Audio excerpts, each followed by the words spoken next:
lo que vamos a hacer es la tercera sesión de los seminarios que hemos estado trabajando sobre el riesgo operativo.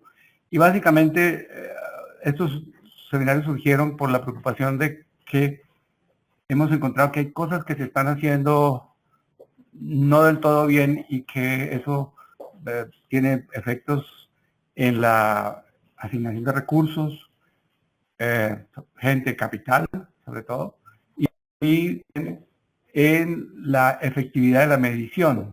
En las anteriores vimos lo que estábamos haciendo mal. Hoy trataré de enfocarme en 3 o 4 cosas que me parecieron claves para avanzar en para hacerlo mejor. Entonces, es un poco como lo que vamos a hacer hoy. Arrancar recopilando un poco las características del riesgo operativo que son la base para mejorar la gestión y la medición. Es decir, el riesgo operativo es distinto a los demás riesgos y tal vez hay 5 características que quisiera resaltar. Ya en las anteriores exposiciones hemos hecho explicaciones detenidas sobre cada una de ellas, pero quisiera recordar para que todo el mundo estuviera en la misma página. Lo primero y más importante es que es un riesgo endógeno e inherente. Es decir, es puro idiosincrático, o en su gran mayoría es idiosincrático, aunque obviamente está sujeto a choques. Esa característica lo diferencia de los demás riesgos en que no es el resultado de asumir una posición, no es el resultado de una decisión financiera, sino que es el resultado de estar en los negocios. Y por esa razón, el precio del riesgo operativo es más difícil de calcular que el precio de los otros riesgos que tienen precio de mercado.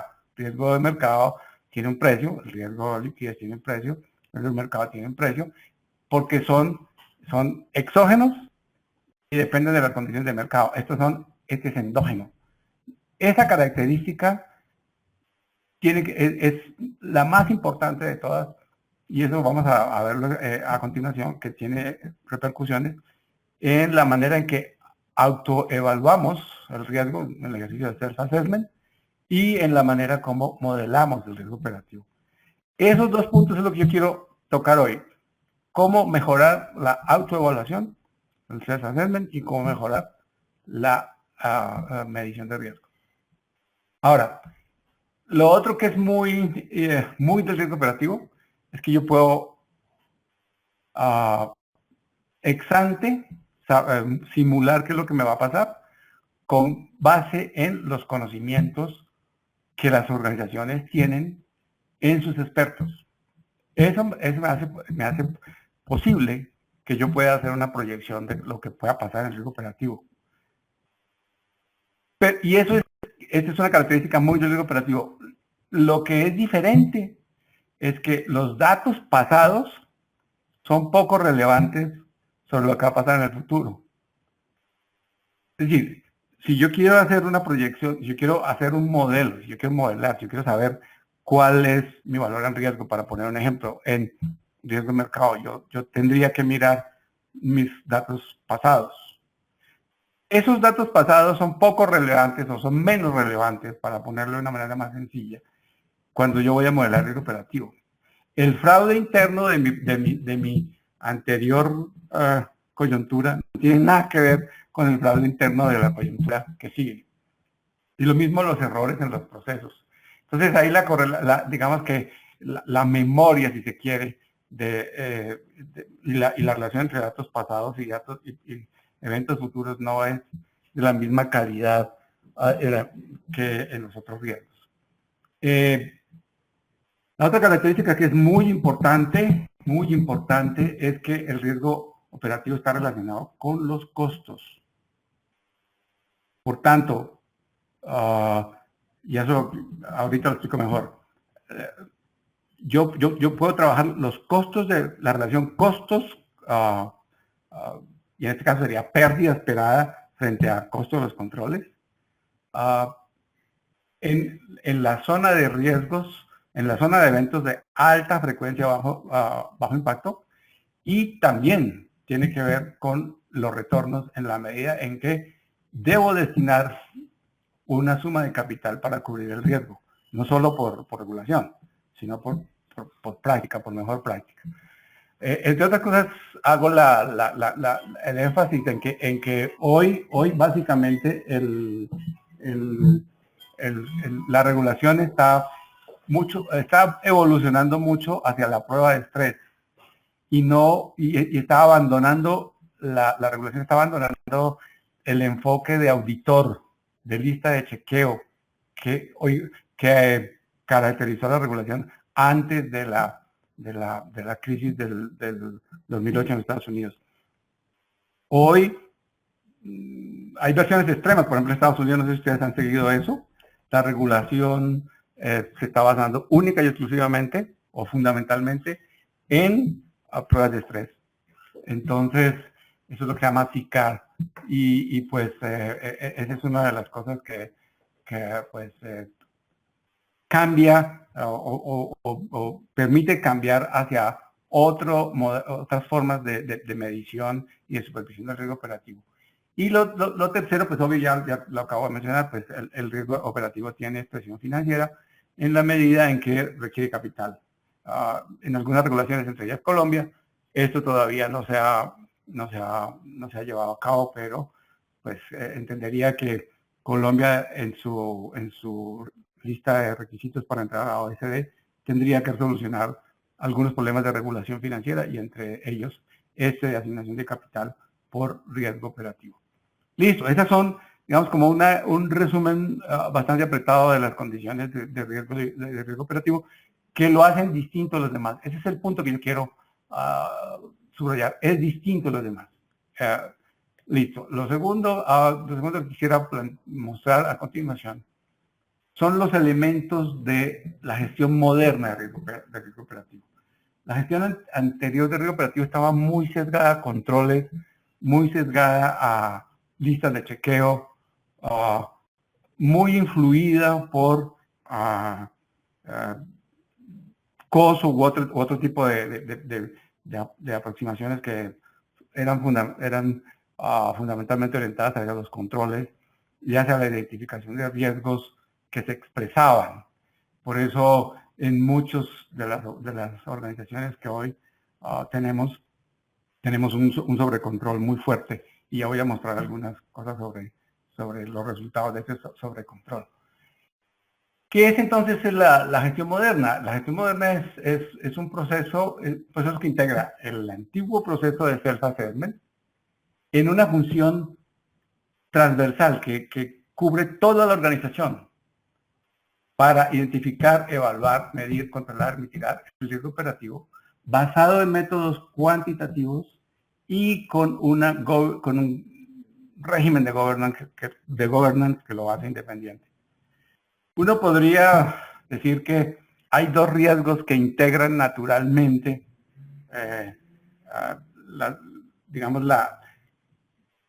la calificación de riesgos por un lado, pero también la asignación de capital, que son el riesgo operativo por un lado y por el otro lado la gestión integrada del balance que hoy podríamos llamar esquema ALM aumentado o esquema ALM moderno también.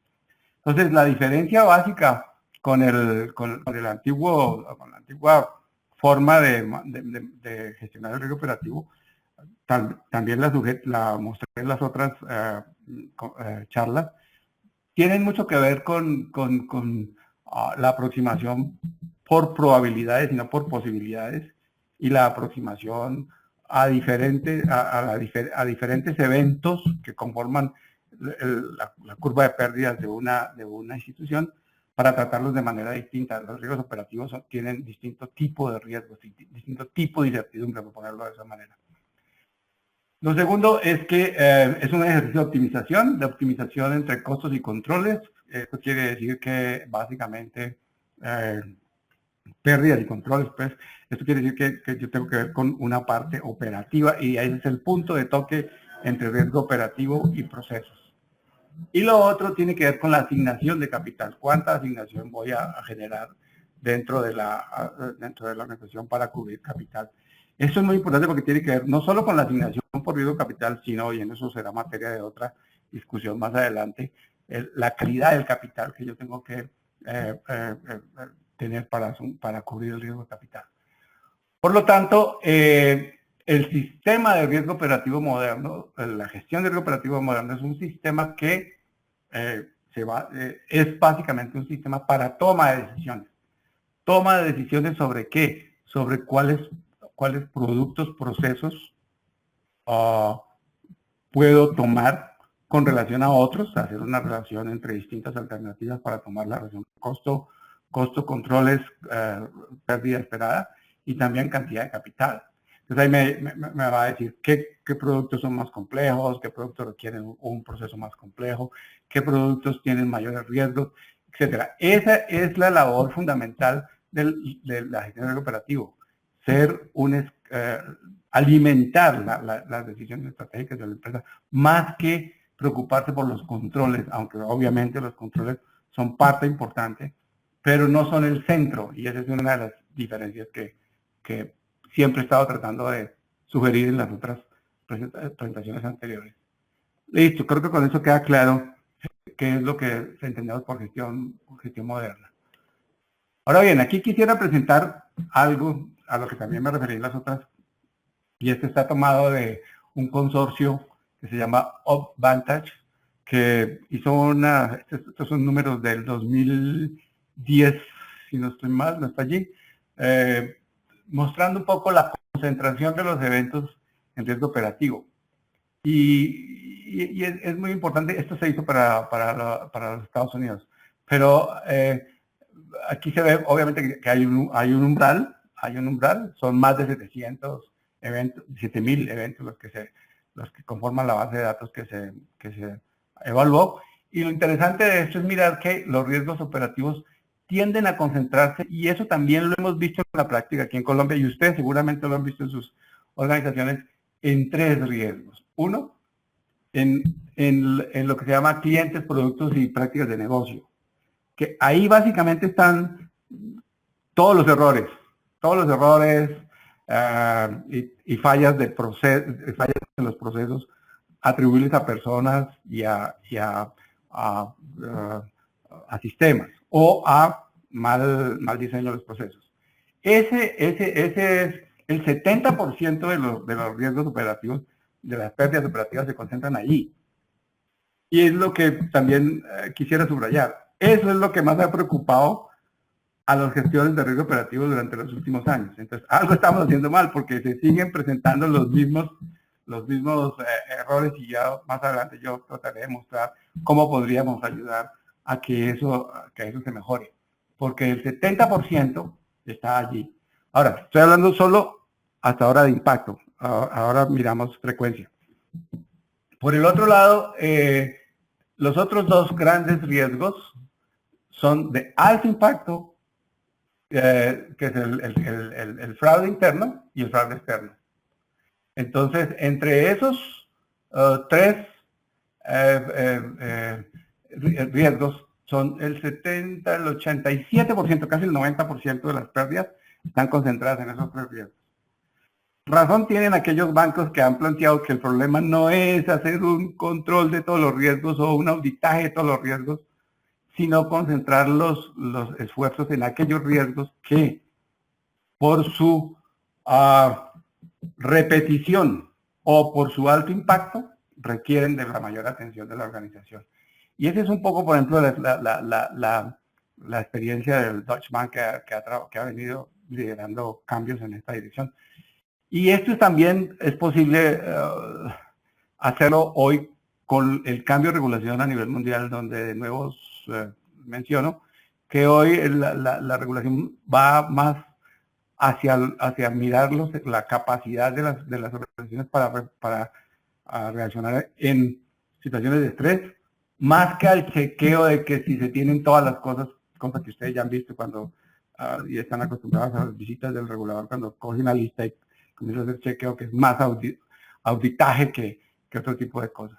Pero lo importante de yo quise traer este dato porque es un ejercicio hecho, reciente, con un número de datos importantes, donde se muestra la concentración, que es coherente con lo que hemos visto nosotros en nuestras trabajos de consultoría con algunas firmas y también es coherente con lo que estoy seguro lo que ustedes están viendo en sus organizaciones. Ahora, si a esto le sumamos si tomamos las dos cosas, frecuencia e impacto, y este es un estudio hecho por Basilea, encontramos de nuevo lo mismo, encontramos que el fraude interno se caracteriza por ser de baja frecuencia, pero muy alto impacto. El fraude externo es de frecuencia mediana, de una severidad mediana, y todo esto que se llama clientes, productos y business practice, que digamos ahora concentra el 70% de las pérdidas, es de muy baja frecuencia, o incluso media frecuencia, y de la severidad puede ser de media a alta. Entonces, ahí tenemos la concentración de los eventos y ahí tenemos digamos, como el trabajo que hay que hacer, el trabajo que hay que adelantar. Priorizando las acciones, aquellos riesgos y aquellos eventos que amenazan más fuertemente los objetivos estratégicos de la empresa o incluso la liquidez y la solvencia de las empresas. Listo. Ahora, aquí esto resume un poco, perdón. Esto resume un poco lo que he venido diciendo y es la curva de pérdidas de una organización, de pérdidas por riesgo operativo. Tenemos una concentración muy fuerte de eventos en aquellos eventos de muy alto impacto, de muy baja impacto, muy alta frecuencia. Esos eventos son los que por definición son controlables. Esos eventos son los que yo puedo trasladar al precio en caso de que no decida controlarlos, o esos eventos son los que yo puedo manejar a través de mecanismos de planeación. Esos eventos ahí es donde se necesita digamos, coordinación entre los dueños de los procesos, la gestión de riesgo operativo y la auditoría, como voy a mostrar a continuación. La segunda, digamos, sesión de eventos es lo que podemos llamar estrés moderado, que va entre la pérdida esperada y la pérdida inesperada. Las organizaciones son capaces y han sido capaces de generar la liquidez y los fondos necesarios para cubrir la pérdida esperada. Cuando ya nos estamos moviendo hacia la pérdida inesperada, allí el punto es, se requiere capital para cubrir esa pérdida inesperada y es allí donde la gestión de riesgos comienza a ser importante. Digamos que esa es una preocupación básica y central de la URO, de la Organización de Gestión de Riesgos. Y de la pérdida esperada hacia la derecha, tenemos los eventos, pues, que podemos llamar catastróficos, donde es necesaria la coordinación entre la unidad de riesgo operativo con otras unidades encargadas de seguros, políticas de continuidad de negocio, etc. Entonces, lo que estamos viendo es que los eventos de riesgo operativo tienen características diferentes y requieren de tratamientos diferentes. Para ser esquemático es simplemente decir que aquello que está a la izquierda de la pérdida esperada puede ser manejado o a través del presupuesto o a través del precio o a través de los controles. Y ya vamos a ver qué tipo de controles. Y luego de la pérdida esperada hacia la pérdida inesperada es el terreno donde trabaja la organización de la URO, la Organización de Riesgo Operativo, en conexión con otras unidades de control dentro de las organizaciones, entre ellas la auditoría.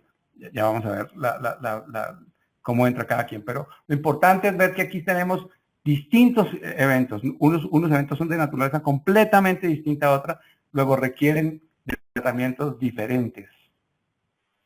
Entonces, ¿cómo hacemos para tratar estos riesgos?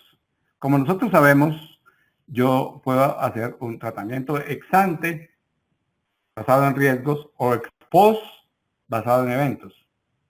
Entonces, para el tratamiento de riesgos, de los riesgos ex ante, me parece que hay dos cosas que en esta oportunidad quiero hacer hincapié. Uno es la taxonomía.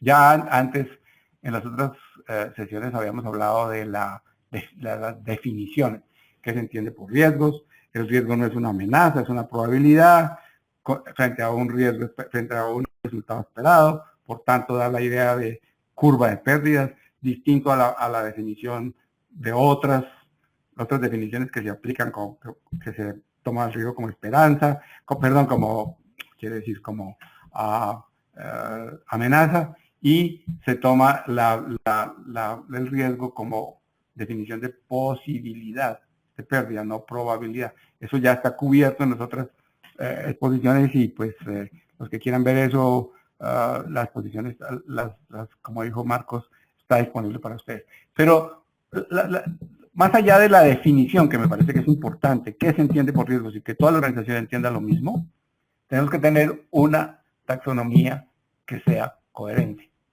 Y ya es conocido académicamente y también en las organizaciones y en la gente que está trabajando con riesgo operativo, que hay problemas en la taxonomía de Basilea. Y los problemas tienen que ver tanto porque en algunos casos se define el riesgo como una consecuencia, o en otros casos se define el riesgo como una causa, o en otros casos, y sobre todo en aquellas, precisamente las tres prácticas a las que hice referencia, procesos de negocio y fallas en los procesos y en la tecnología, fraude interno y fraude externo, hay eventos que uno no sabe dónde poner. Y estoy seguro que ustedes han pasado por experiencia y dicen, ¿cómo clasifico este evento? ¿En dónde lo pongo? ¿Por qué? Porque hay problemas en la definición. Hay ya alternativas a esa taxonomía, y aquí presento una. Esta taxonomía fue desarrollada en Estados Unidos, básicamente por un grupo de trabajo que está localizado en la Universidad de Stanford, pero que me parece que es importante que ustedes lo miren. Esta taxonomía tiene varias ventajas. La primera es que define como evento, no como causa o como consecuencia, como está definido en algunos casos Basilea. Ustedes recuerdan, los que han estado trabajando en eso. Y aquí en números son exactamente igual a los que tiene Basilea. Pero hay algunas cosas que son muy, muy importantes, que es diferenciar los eventos, los errores, claramente los errores del fraude, los errores de la negligencia, por ejemplo. Y también crea una categoría muy importante que es lo que se llama principal agente, que es todo lo que tiene que ver con la diferencia de información que tienen los administradores de las empresas frente a los demás, que la pueden utilizar a su favor. Aquí en Colombia acabamos de pasar por una experiencia muy grande donde ahí hubo una cantidad de cosas claramente de fraude, etcétera, pero había la base de eso, era la relación principal, era la base de la relación principal agente. Ahí está esa taxonomía, que además hoy es más fácil de adaptarla en la medida en que la supervisión, que es lo que a todos nos preocupa, qué va a decir el regulador cuando venga y yo le presente esa taxonomía. Cuando la regulación se está moviendo hacia las pruebas de estrés como el elemento clave, y de nuevo, no a la auditoría, no a la lista de chequeos, sino usted está preparado para eventos de estrés, esta taxonomía puede ser fácilmente adoptada. Es difícil, hay distintas aproximaciones. Algunos dicen, yo la puedo adoptar con base en lo que tengo. Otros, incluso hubo un seminario sobre esto en el Banco Mundial no hace mucho, de cómo pasar de la antigua taxonomía basilea a esta taxonomía. Pero el punto clave que quiero hacer aquí, más allá de que se adopte o no se adopte esta taxonomía, es que la taxonomía de Basilea tiene problemas claves importantes que ustedes en su práctica diaria los han sufrido y dicen, ¿dónde puedo poner este evento? Me calza en como 3 o 4. Entonces, ahí viene la escogencia y obviamente si usted escoge ponerlo en un lado, esa escogencia está sesgando la cantidad de controles, recursos, capacitación, capital que usted está asignando y seguramente ahí el riesgo de equivocarse es muy alto. Eso es esto de la taxonomía me parece que es fundamental para tener un buen sistema de self-assessment. Lo segundo es avanzar a la matriz de probabilidades. Y en esto he sido muy enfático en todas las otras dos charlas. La matriz de costo es una matriz de probabilidad, de posibilidad, impacto. Esta matriz que está aquí es una matriz que nosotros ya desarrollamos para un cliente, está hecha, no es teoría, está hecha. Y es una matriz de probabilidades, que es una matriz que se habla con las otras matrices y con el lenguaje financiero que se usa en los demás riesgos y evita ese problema de doble lenguaje o de falta de conexión entre los que hablan el lenguaje del riesgo operativo y los que hablan el lenguaje de los demás riesgos. Cortocircuito que es muy importante en las juntas directivas, ¿no? En las juntas directivas a veces no es muy claro cuál es el mensaje que lleva el encargado del riesgo operativo, en tanto que los otros mensajes son obviamente mucho más claros, lo que el riesgo de liquidez, riesgo de crédito y el riesgo de mercado. Avanzar hacia la matriz de probabilidades, ustedes están viendo allí que el riesgo más alto es aquel de alto impacto, baja frecuencia. Es exactamente lo mismo que en los otros riesgos. Y ustedes acordarán qué cosa define el riesgo alto como el de alta posibilidad, alto impacto. Y ya yo lo he dicho muchas veces en las otras presentaciones. Si yo tengo alta posibilidad, alto impacto, lo que tengo es certeza, no riesgo. Entonces, es posible avanzar, y aquí lo estoy mostrando, hacia una matriz de probabilidades que permita pues que haya un lenguaje común, que permita que haya una asignación de capital mucho más claro, guiado por criterios de probabilidades y no por criterios de posibilidades. Ese es el segundo punto que yo quisiera hacer, digamos, como dejar como gran, estos son como dos cocinados grandes. Uno el cocinado de la taxonomía y el otro el cocinado de la matriz de probabilidades para hacer un mejor self-assessment. El punto no es descartar el self-assessment, sino mejorarlo. Y mejorarlo implica también que el lenguaje pueda ser entendido en toda la organización. Listo. Ahora, los controles. Y aquí sí, este es un problema delicado que tiene que ver pues digamos, con la gestión de riesgo operativo, pero que es de mucha confusión en las organizaciones. E incluso es de roces entre riesgo operativo y auditoría, básicamente, o sea, la gente que hace control al interior de las organizaciones. Y es importante tener en cuenta que hay 3 tipos de controles y que los controles requieren de una gran coherencia y coordinación al interior de las organizaciones. Pero yo quisiera referirme a esto en 3 niveles. Uno, hay controles que son propios de los dueños de los procesos. O sea, los dueños de los procesos gestionan el control, identifican el control y buscan la ayuda de riesgo operativo y de auditoría para definirlo y para documentarlo y para mirar cómo se puede calificar. Pero esos controles son frecuentes y allí quien lo ejecuta es el dueño de los procesos. Después viene un segundo nivel y ese segundo nivel es un segundo nivel que tiene que ver, que es regular y que es propio de la unidad de riesgo operativo.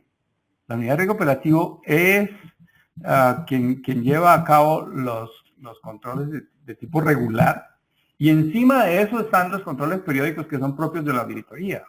Entonces, ahí lo que uno ve es que hay una gran coordinación entre las tres organizaciones, deben coordinarse las tres áreas al interior de las organizaciones, y esa es una manera importante de garantizar que los controles que estoy poniendo cumplan con la labor que yo estoy buscando, que sean efectivos, por un lado, y por el otro lado, que yo pueda descartar que a todo riesgo lo que yo voy a hacer es ponerle un control.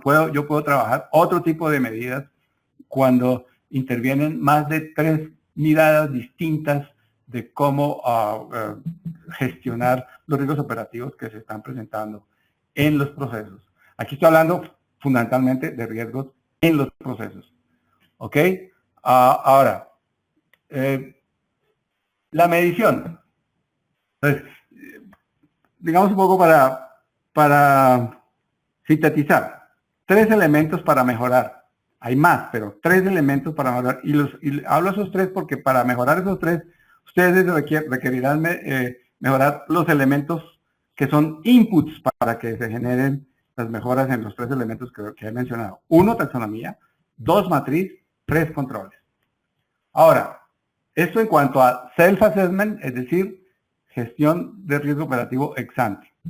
Ahora, en cuanto a medición, este es ex post, digámoslo, más bien utilizando la información del pasado.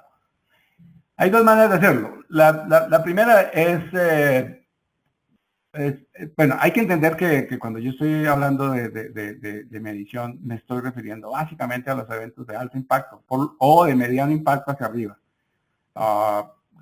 Básicamente yo no modelo para los eventos de bajo impacto porque esos, como acabo de decirlo, los puedo manejar de otra manera. Pero mi preocupación está básicamente dirigida a eventos de alto impacto. Ahí hay dos maneras. La manera por volumen, que es asumir que la exposición al riesgo operativo es una función de la complejidad de los productos y de la actividad, tamaño de la actividad y del tipo de actividad económica. Ese es un supuesto bastante fuerte, pero eso está detrás del primer indicador de Basilea, que es el indicador que dice, bueno, si usted no tiene datos, entonces mire las líneas de negocio y póngale un beta, un porcentaje de riesgos, y con eso calcule el capital que requiere. El segundo son los métodos cuantitativos, que están basados en eventos pasados y en distribuciones de pérdida, que obviamente se utilizan para capital económico, para cubrir las pérdidas inesperadas atribuibles al riesgo operativo. Esas son las dos maneras de hacerlo. Sin embargo, la cosa es un poquito más interesante.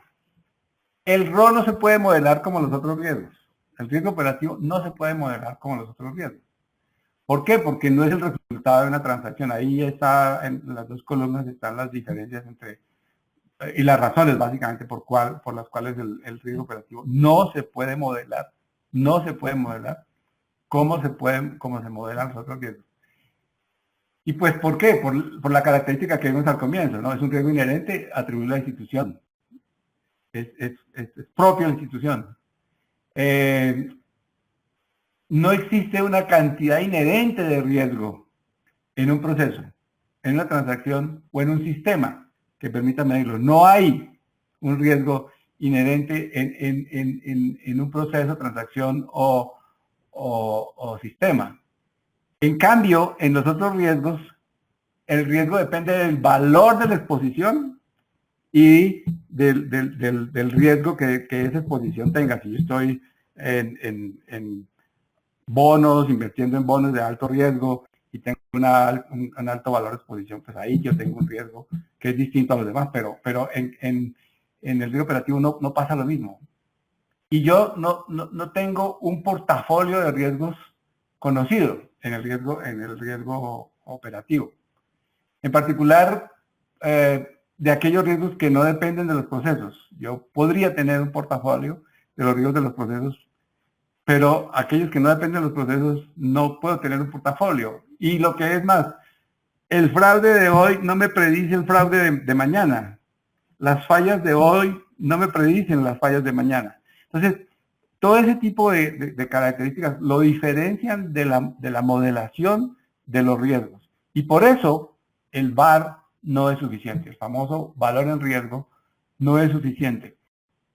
Hay una revisión del Up-Risk VAR a nivel mundial. Hay una revisión importante de eso y esa revisión, pues, incluso es más antigua que la crisis del 2008. Ya uno puede encontrar papers del 2002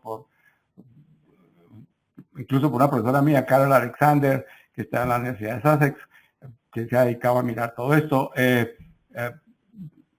Plantea que el VAR no es suficiente para manejarlos, para modelar los riesgos operativos.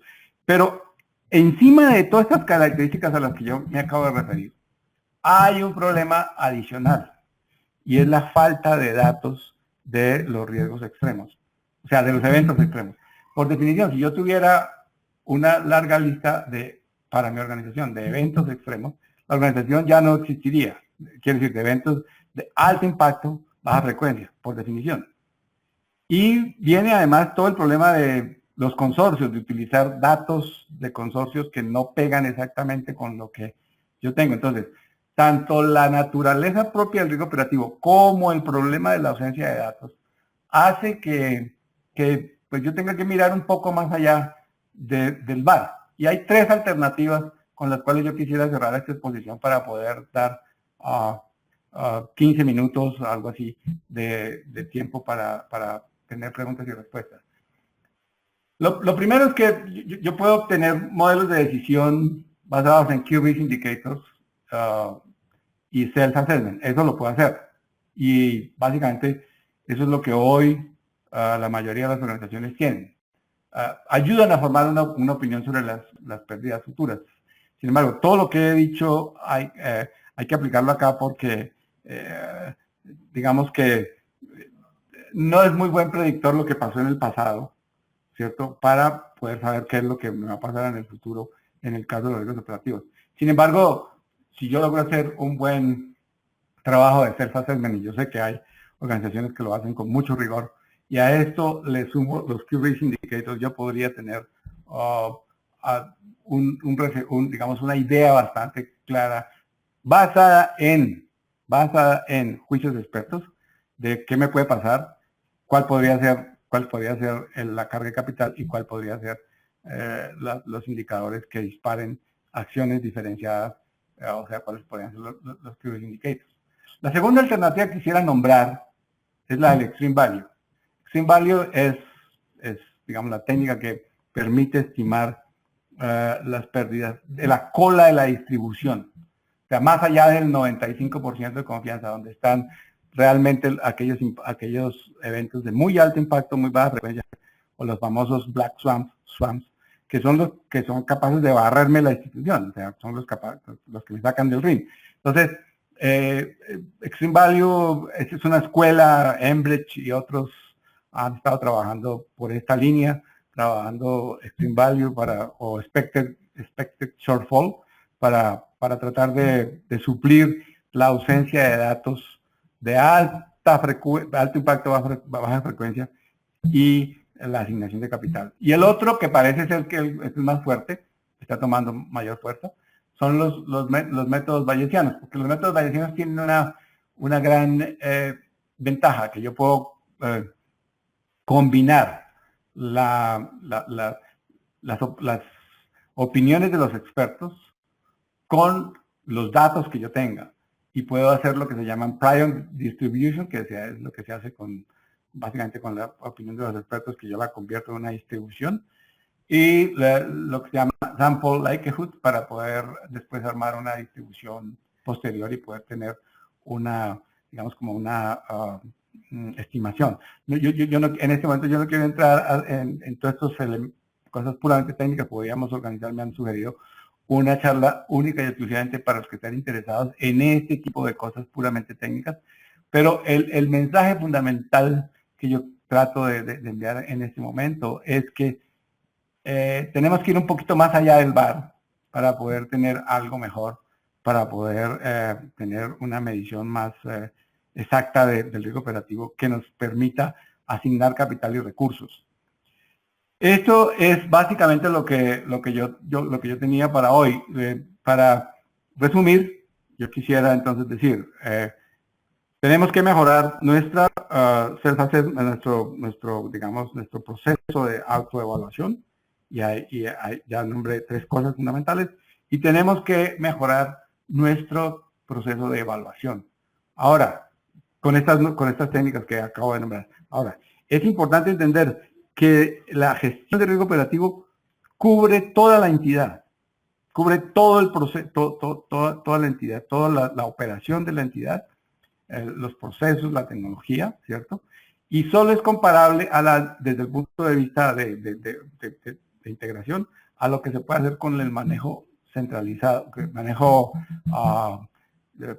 general del balance desde el punto de vista financiero. Digamos, si uno toma esos dos lados, la parte de la operación y la parte del balance, tiene en conjunto la visión general de la institución y la gestión de riesgos y controles de manera integrada y natural. Eso es lo que quería plantearles en el día de hoy. Espero que les haya servido y abrimos la posibilidad de las preguntas y respuestas en este momento. Claudia Mejía de Bogotá pregunta que le gustaría precisar la diferencia entre controles frecuentes, regulares y periódicos. Los controles frecuentes son los que se hacen, pueden hacerse incluso por horas durante la operación, y son los controles propios de los dueños de los procesos. Son los dueños de los procesos los que están mirando cómo se está ejecutando el proceso mientras se está haciendo. O sea, ese es un control frecuente. Es propio de los dueños de los procesos. Los dueños de los procesos tienen esa responsabilidad. Los controles regulares son los que se hacen cada 3 meses, algo así. Incluso por regulación, en algunos casos está especificado cada cuánto deben hacerse esos controles. Y son los propios de riesgo operativo o riesgo operativo y auditoría. Y los controles periódicos son los que se hacen una vez cada mes, cada 2 veces por año, algo así, que son propios de la auditoría. Cuando la auditoría controla a los que controlan. Entonces, esto se hace 2 veces al año, algo así. Son distintos tipos de controles, todos muy importantes porque generan información, pero con distintas responsabilidades y con distintos objetivos. Bueno, ahora hay otra pregunta.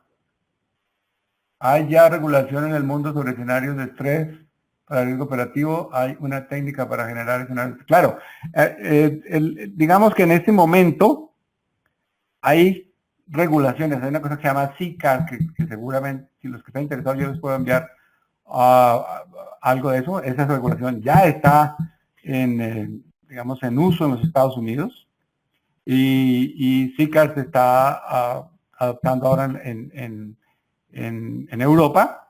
Se han hecho ejercicios para asignación de capital en estrés por riesgos distintos al riesgo operativo y se está tratando de integrar el riesgo operativo, pero también se está haciendo un CCAR que incorpora el efecto del riesgo operativo en la regulación.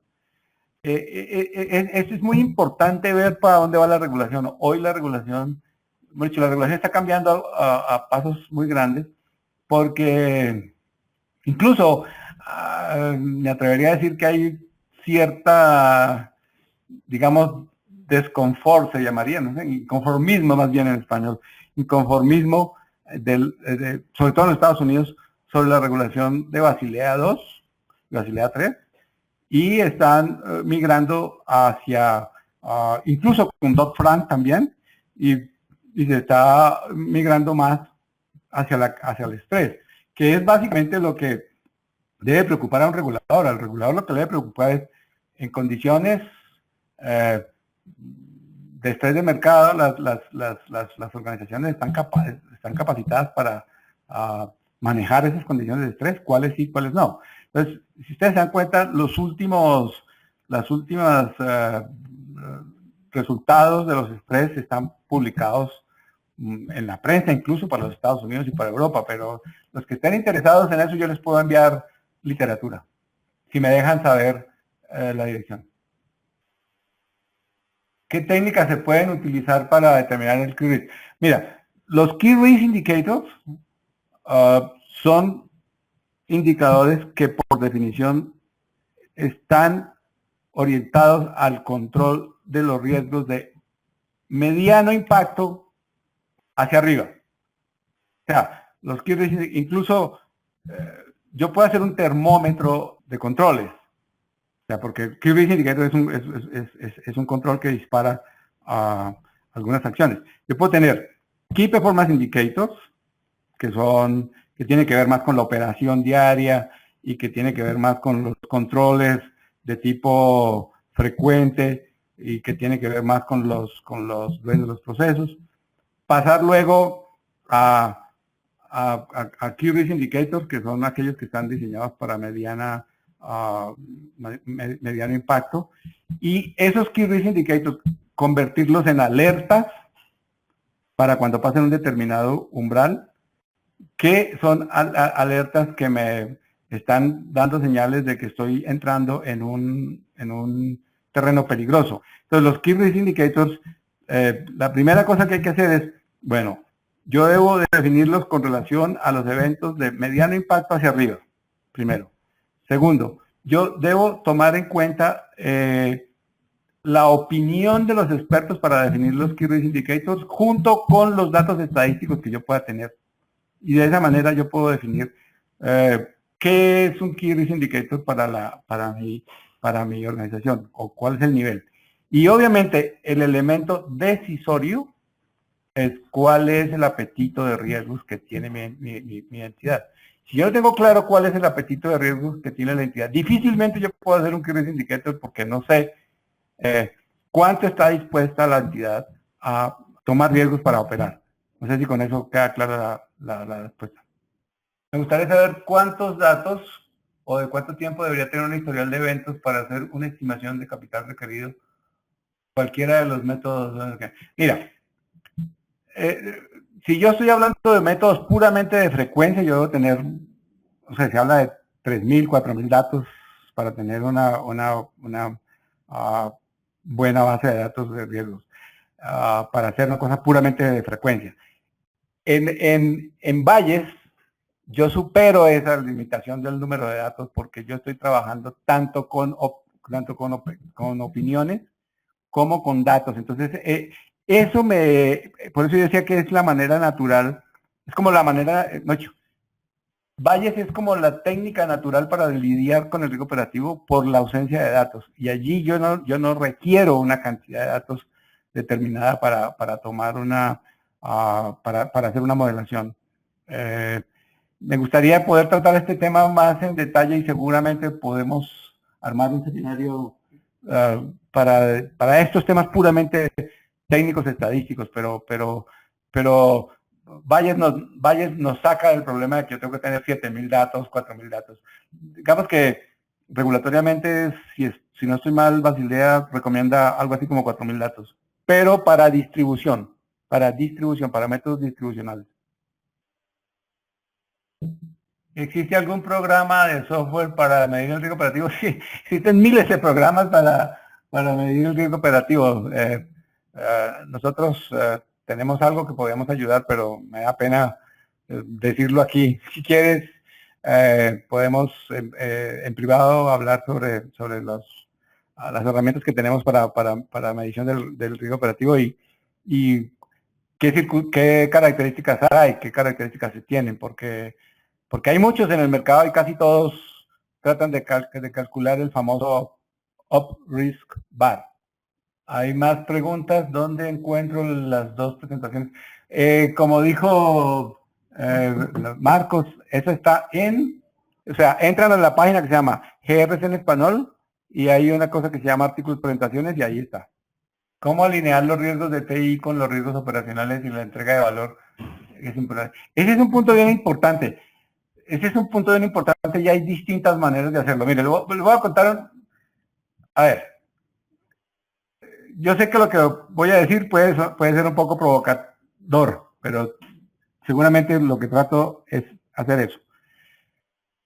Buena parte de la partición del riesgo operativo se debe, bueno, dicho, vamos a hacer primero, buena parte de la partición en el tratamiento de los riesgos se debe a la regulación, porque por la manera como salió, riesgo operativo, riesgo de mercado, riesgo de liquidez, riesgo de crédito. Entonces, la regulación, a mi modo de ver, profundizó más la gestión por riesgos, por siglos de los riesgos. Primera cosa.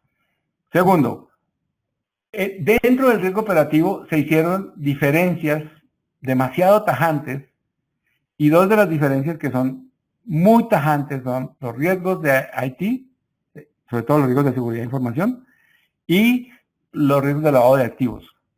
Estos dos riesgos son propios de los procesos. Son propios de los procesos. Por tanto, yo diría que en el 80% son